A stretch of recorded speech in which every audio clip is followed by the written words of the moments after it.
If there's one thing that Honda does better than, well, just about every other car company, it's interior packaging. Even its SUVs have far more interior space than its exterior dimensions would imply.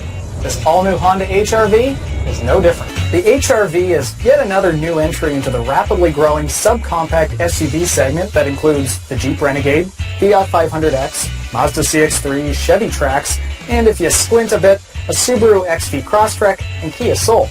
None of those are what we'd call spacious, and neither is the HR-V, at least if you're tall like me. This driver's seat does not adjust enough. I have zero thigh support, and in general, I'm just very uncomfortable.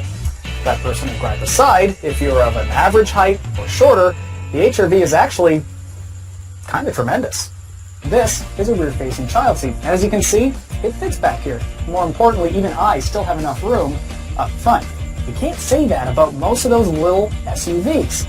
And as such, this is actually a pretty good choice for a young mom with baby number 1. And if you have baby number 2, I'm not so sure about that, because basically no one can still drive if you move that over here. So if you have more than one kid, something bigger like a CR-V is probably going to be a better bet. Now, if only I could show you why. Oh wait, I can. Clearly, there's a lot more room in the back of the CR-V. And importantly, when you turn the child seat around, you're far less likely to be subjected to a preschooler doing the can-can into the back of your seat. There's also a far more comfortable driver's seat and substantially more cargo room. And yet, the HR-V's cargo area is enormous given its competition and its exterior dimensions. And here's why. It has the same magic seat found in the Honda Fit. You can flip it up to have a nice flat area in the back seat, or you can flip it down to make a very flat, very low load floor. As a result, this might not have as much cargo area as a CR-V, but it has way more than a Jeep Renegade or any of those other subcompact SUVs. As for the rest of the cabin, the HR-V trades some of the CR-V's functionality for extra style.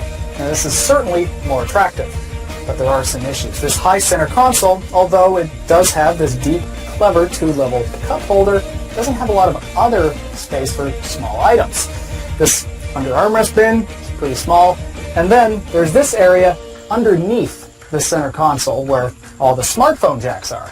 Seriously, who thought that was a good idea? And then there's this touchscreen found on most trims. Just like in the Civic and in the new Pilot, it can be confusing to use. Some of the buttons are too small or not marked well enough, and there's no volume knob.